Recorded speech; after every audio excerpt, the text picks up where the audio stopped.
After leaving Zion National Park, I decided to make a small detour from the road to Bryce and check out the Mammoth Cave.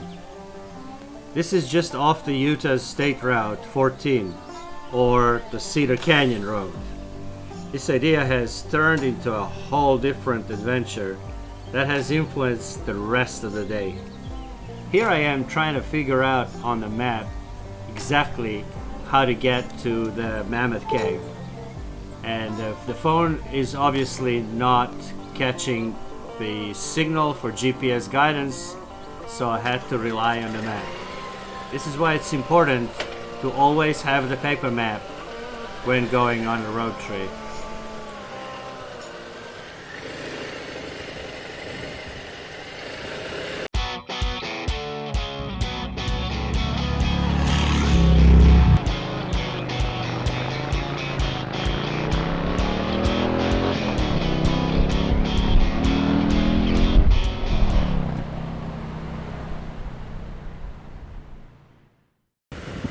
Some of these landscapes fascinate me simply by the fact they just look pretty. Sitting there, not requiring any maintenance. You don't need to engage a team of landscapers to keep it beautiful. It just is, on its own, by itself. Part of the byway, it's Route 14 going up higher, and I just passed by some snow. I think there will be some more, but yeah, we got a little bit higher, as if I need more elevation. But from here, it is a perfect day to see for miles and miles ahead. Let's do that one too. Finding my way to the Mammoth Cave, I took a turn from State Highway 89 at the Long Valley Junction. And I believed that some ways along State Route 14, I was going to turn to the Mammoth Cave. But my misreading of the detail on the map led me to believe that there was a paved road to the cave.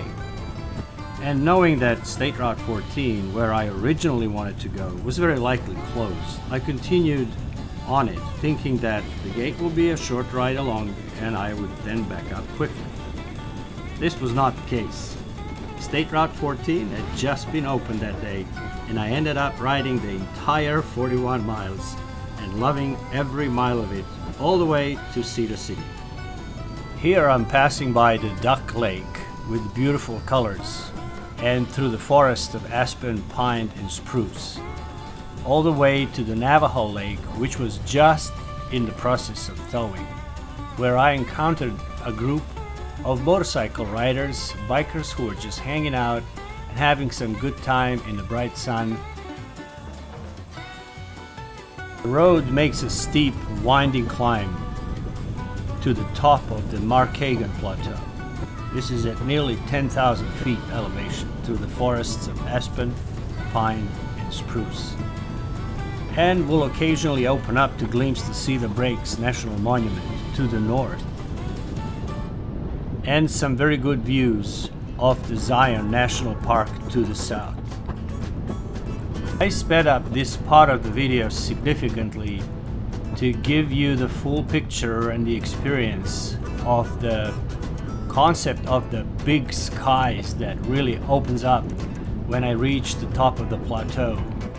You can see the snow, but you can't smell the scent of aspen and pine, and you can't feel the crispness of that fresh air upwards of 9,500 feet of elevation. This was a bit of an extreme but an unforgettable experience.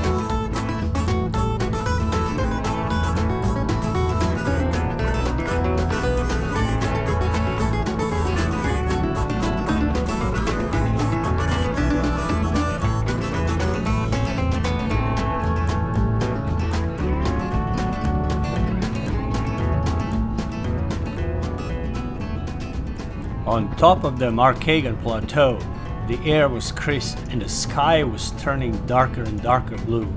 The elevation was very close to 10,000 feet, and I was simply enjoying the place in the moment and moving fast through the thin air, beginning to feel the effects of the high altitude. My control of the motorcycle was definitely affected.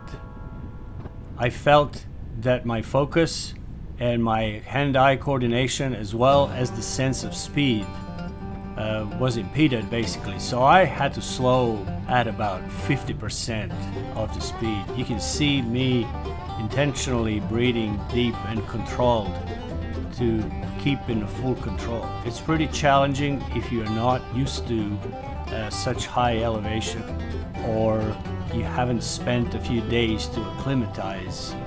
Be very careful when taking, especially the motorcycle, because your riding skills and your riding ability will definitely be affected.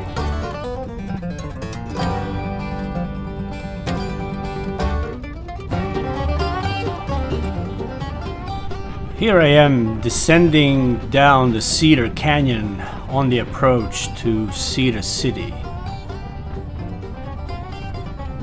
Cedar City, with its cherry trees in full bloom, the bright sunshine and the big blue skies, was quite an impressive sight to ride through. Cedar City is at an elevation of close to 6,000 feet altitude, and it was founded by Mormon pioneers in late 1851. They set up and built an ironworks site. This site was known as the Fort Cedar, or Cedar City, and it was equally away from vast iron deposits 10 miles in the west and coal resources 10 miles in the east up the Cedar Canyon.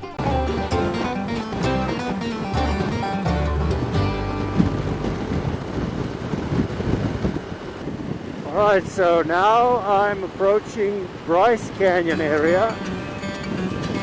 About 12 miles of scenic route I would not miss for anything, and still fantastic red rocks now in the Red Canyon.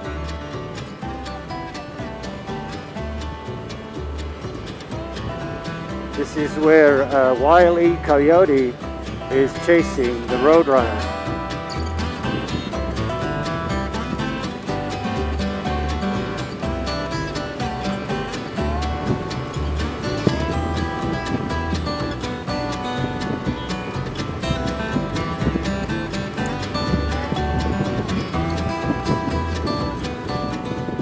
Obviously a paved bike path.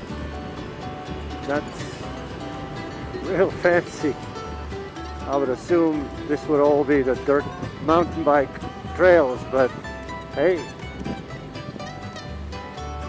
customer service.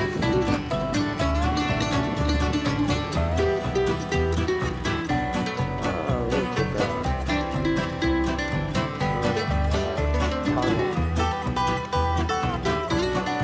Oh, another one. Bryce Canyon.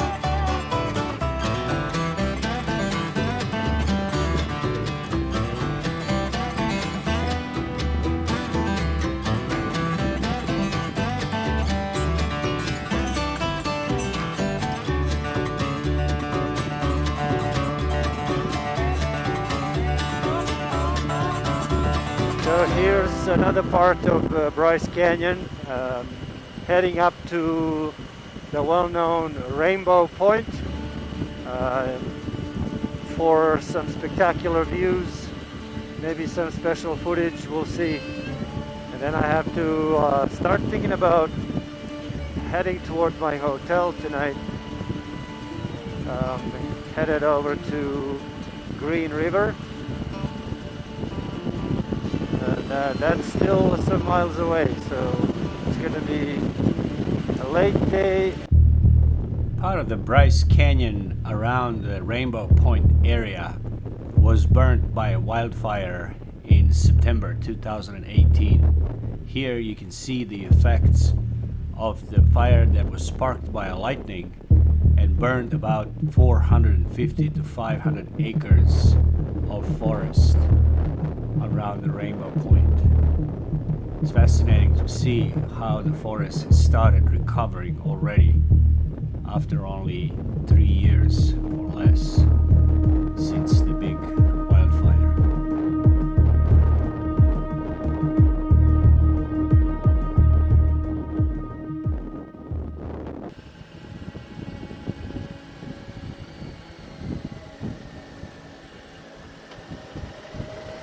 Eighty-eight hundred elevation. Oh man.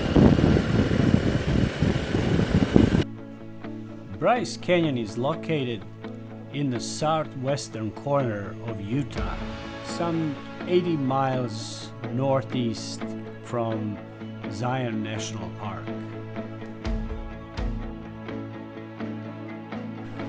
I am at the southern end of Bryce Canyon called Rainbow Point.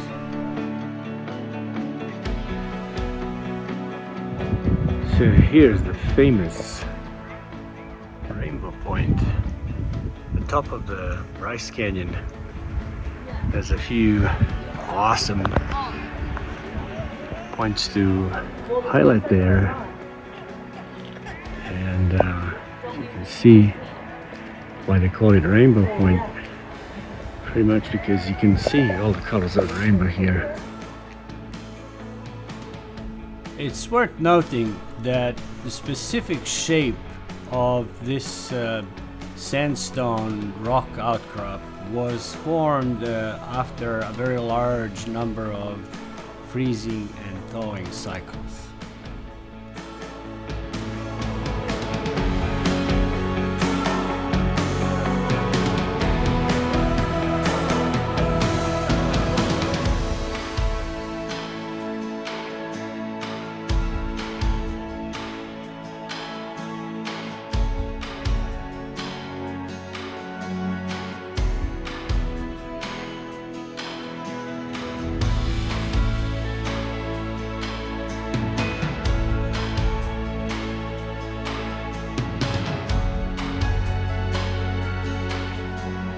So,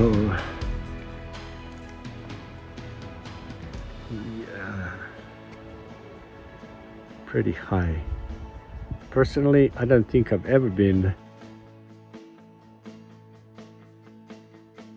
on the elevation as high as this, so I need to be careful with that and get going.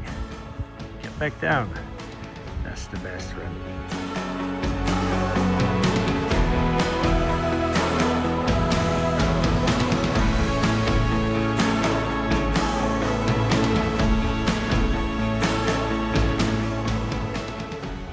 Like I said before, the visibility is absolutely incredible.